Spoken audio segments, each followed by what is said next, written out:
What if someone asks you to determine the distance traveled by the competitors during a car race? Sounds easy, right? Here's the catch. You only possess basic equipment, meaning you only have a personal computer with standard software. The data of the race, once grabbed, only the peak velocity versus time. What to do? It is actually not that complicated. With basic knowledge on integral calculus, we can realize the distance can be calculated by obtaining the area under the given curve. The problem is we do not have the equation of the graph. Therefore, we cannot simply evaluate an integral. The intervals in which the velocity was measured are 0.5 seconds. So, what we really need is a way to calculate the area under a curve, or, in other words, evaluate an integral without knowing the equation. This can be easily done through a method called sum of Riemann.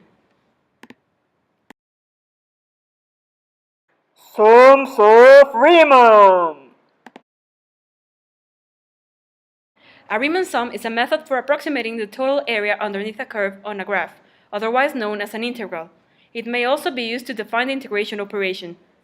As my classmates said before, what we have to get from this graph, that is the graph of all the dots that represent the velocity and a certain time, is to get the area under the curve that represents the integral.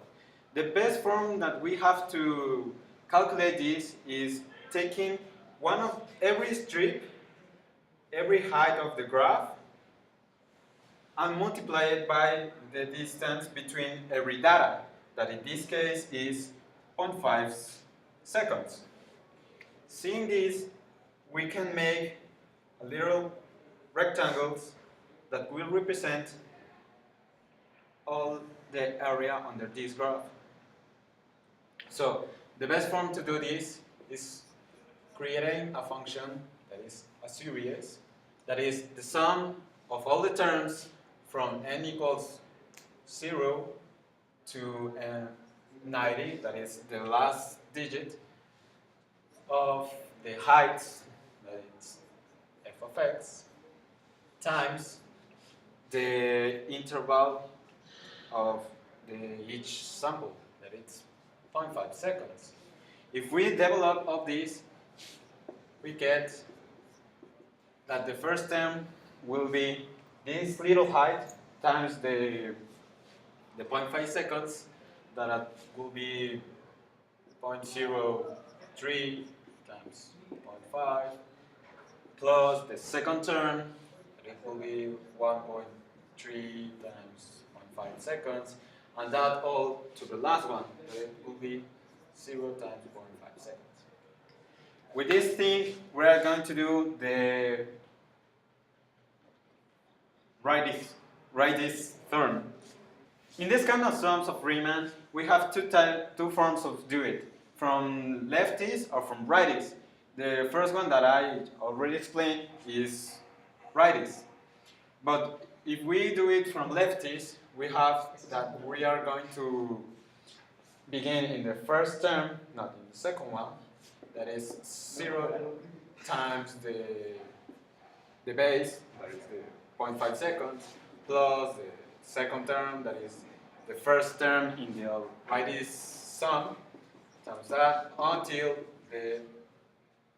this term, this little term, it will be like 0.6 times the base. In both cases, we are going to overestimate or underestimate the graph, because all the little rectangles is going to left some graph here, or some graph like this, under or upper. So this both is going to have some type of error. In order to avoid this error, we are going to do both terms, and we are going to compare. If we make an average from both lefties and righties, we're going to make a better approximation about the real area under the graph. Well, we can do this manually, or we can do this in Excel. We do it first in Excel, and with the lefties method, we got exactly the same that with the righties method. So this means that both methods are some accurate that both in here and in here, all the overestimation and underestimation in both terms needs get cancelled, and the result is exactly the area under the graph.